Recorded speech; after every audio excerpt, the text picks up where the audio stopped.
If your hair on your arm or on your head is standing up on one end during a thunderstorm, lightning is about to strike you.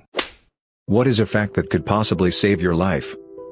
If you've gone 2.5 or more days without water, and you have to choose between drinking water without any way to sanitize it or not drinking water, drink the water.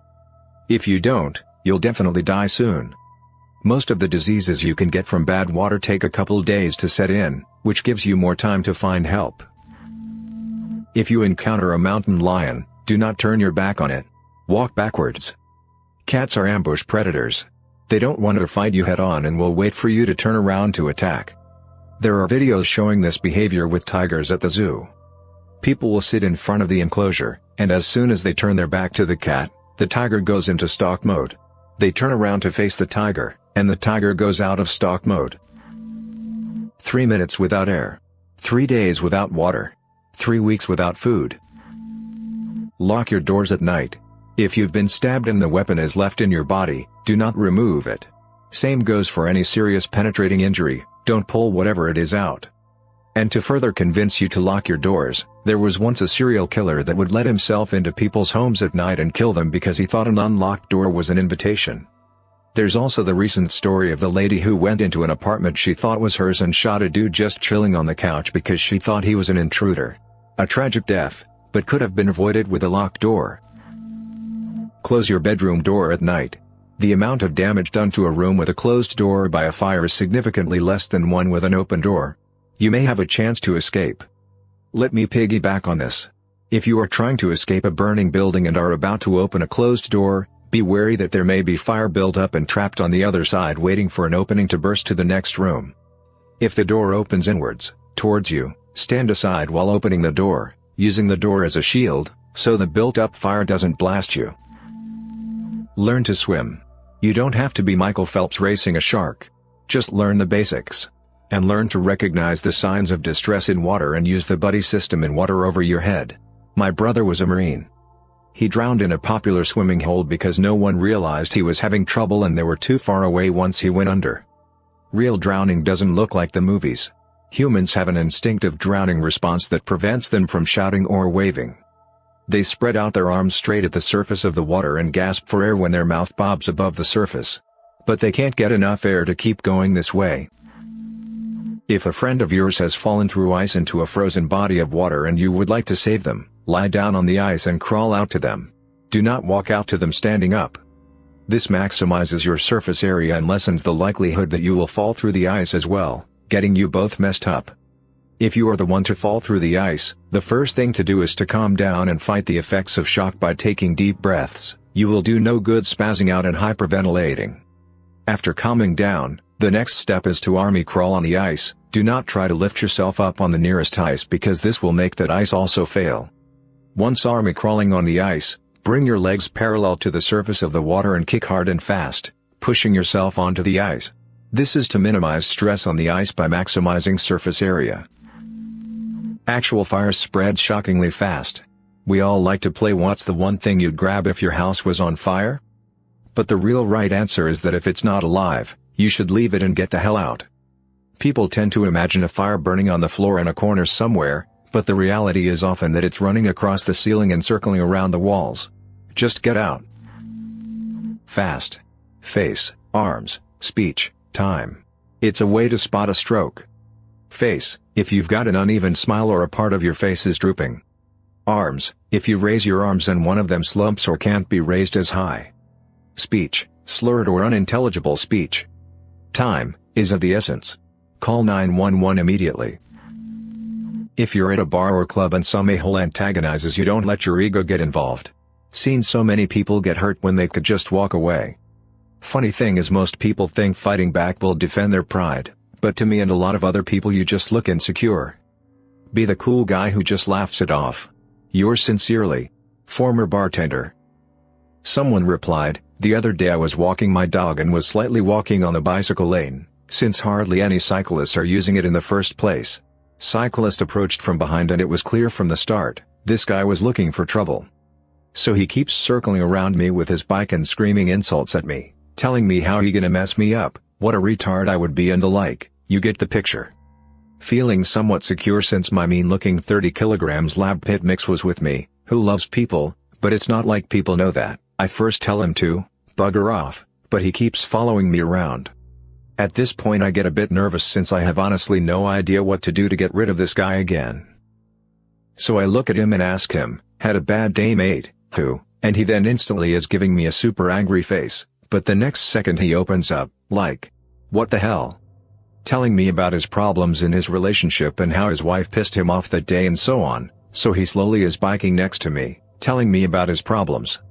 Then he's like, "Sorry, I didn't want to insult you, but you know, I was really angry earlier." "You're cool bro," high fives me, cuddles my dog, and is driving off. Met him 2 times again since, every time he happily waved at me and giving me thumbs up. Not really a fact, but someone once told me this. If you wouldn't dare to put your genital in there, don't put your finger in there neither. This is useful, especially with big machines and other things with holes. You can prevent some serious injuries like this. Mixing bleach with ammonia, both of which are common household cleaning products, can release deadly chlorine gas. Basically, don't mix household cleaners unless you are 100% sure of what you are doing. Don't tailgate. Don't brake check tailgaters. You're in charge on a 1+ ton death machine and you wanted to play games? F right off with that BS and messing with other people's lives. Someone does love you and they will miss you if you're dead. I wanted to speak from my own experience, having lost someone who didn't think anyone cared about him, but in fact a lot of people cared about him and are now very sad that he's gone. My goal was to help interrupt anyone tumbling in the spiral of negative thoughts because it's too late to do that for my person.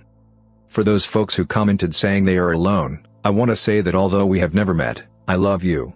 I mean that, and my heart goes out to anyone suffering. You and your life have inherent value despite any thoughts telling you otherwise.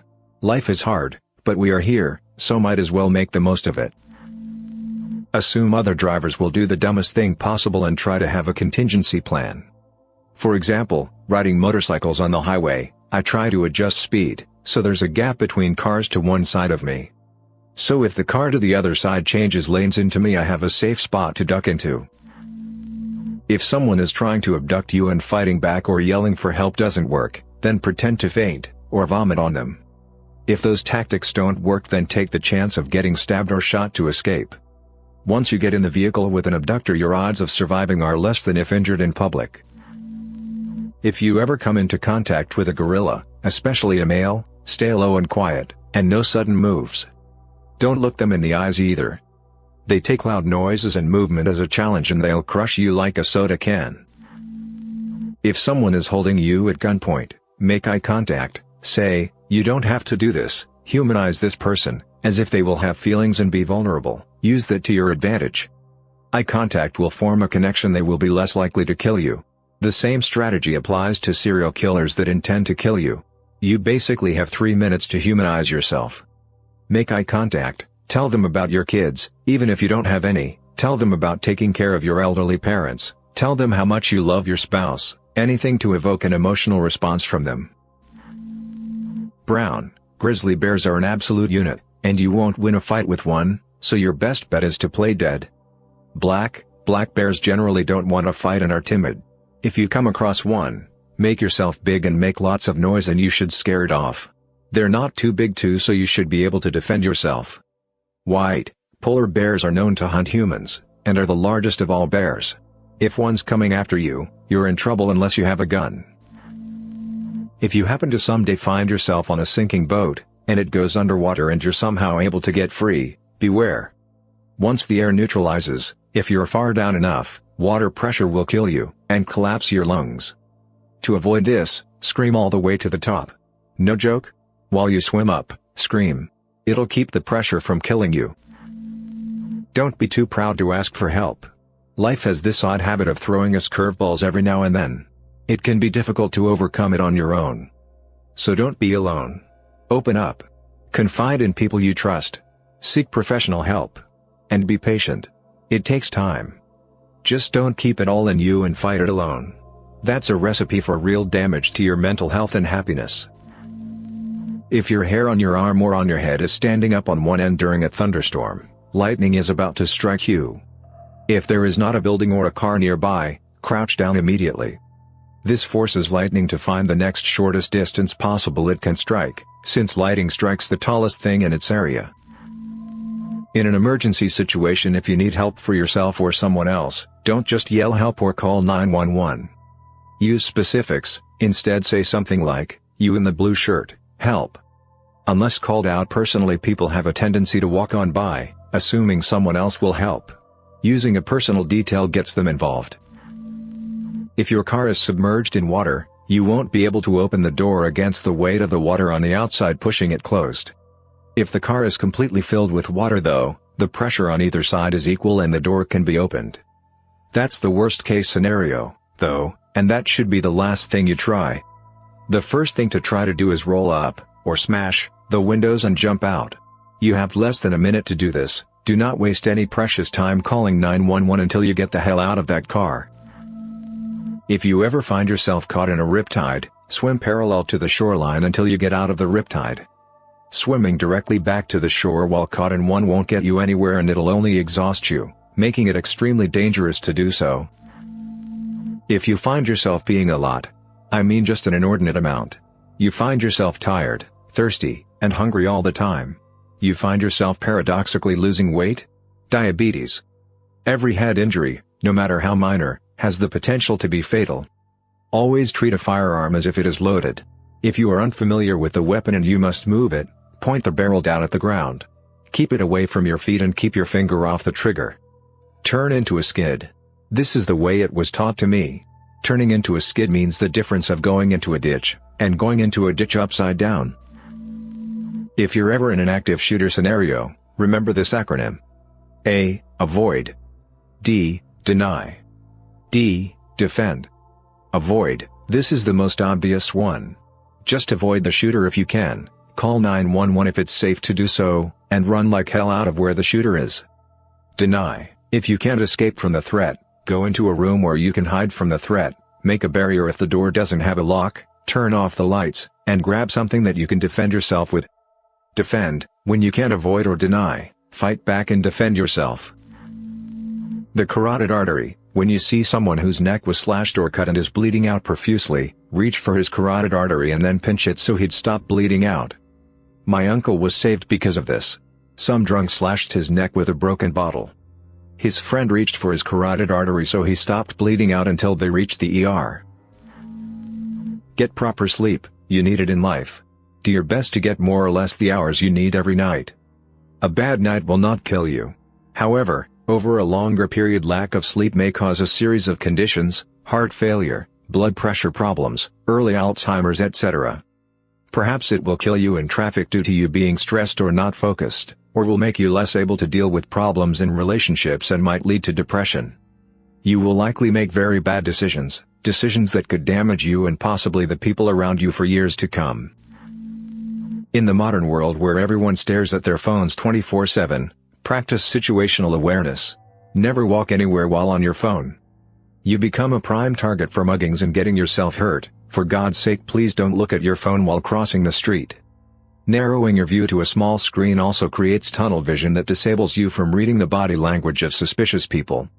When you're in any place, always look for where the exits are, or where you could make one. Consider your surroundings and always have some sort of ready-to-go makeshift weapon on your person.